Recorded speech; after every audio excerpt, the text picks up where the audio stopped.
Safety and security in schools is an issue that's top of mind for many guardians, teachers, and students alike every single day, but especially on days like this one following a mass shooting. But experts say when it comes to preventing a mass shooting, a quick response and knowing the signs can help save lives. So joining us now to discuss is Katherine Schweit, author of Stop the Killing: How to End the Mass Shooting Crisis. Good morning, Katherine. Thank you for being with us on this day. So in addition to writing your book, you're also a retired FBI agent executive, and you helped create and run the FBI's active shooter program.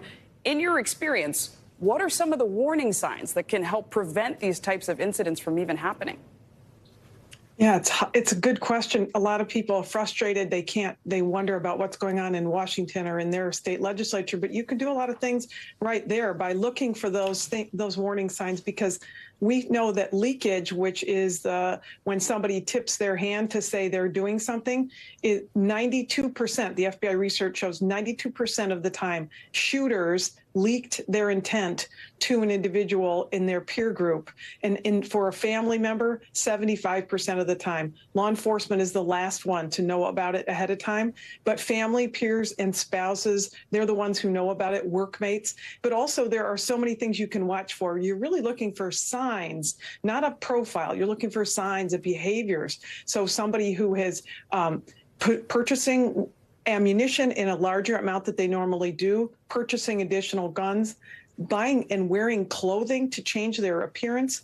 Many of them want to commit suicide and do commit suicide, so they're following the same kind of patterns: stopping taking their medication, giving their possessions away, stopping taking care of themselves physically, and leaving signs indicating that they're not intending to stay.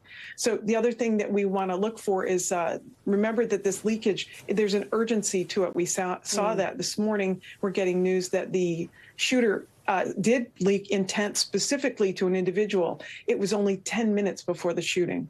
And Katherine, I know you mentioned self-harm. I do want to note, if you or anyone you know is struggling and you're watching this, you can call or text the Suicide and Crisis Hotline at 988. So, Katherine, unfortunately, the reality is these shootings are still happening in the country. So if someone does find themselves in an active shooter situation, what do you recommend as someone who's been involved with the FBI? Are there specific things we can do to help save the lives of those around us or just ourselves? Definitely. I think that the national messaging on Run, Hide, Fight has been very successful. That's been there for 10 years. A lot of school districts in particular and businesses may use another version of it by name, but the essence is three things. The three verbs, which is why the federal government adopted Run, Hide, Fight.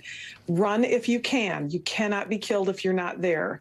Keep your hands visible, but get out of sight. Don't think, oh, I can't possibly get there. Children are alive today because they fled from the Sandy Hook school.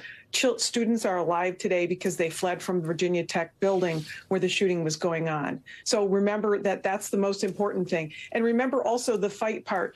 13% of the people that we researched at the FBI in our initial study, 13% of the shootings were interrupted by unarmed civilians, safely and successfully interrupted by unarmed civilians, as opposed to the idea that somebody has to have a gun in order to combat them. The shooters are not looking for somebody to attack them. They're not looking for somebody to move while they're exchanging magazines. Do that while you can. And lastly, Katherine, unfortunately, the horror doesn't end when the event does. There's often trauma that follows. So what about after a horrific incident like this? What recovery and self-care methods are available?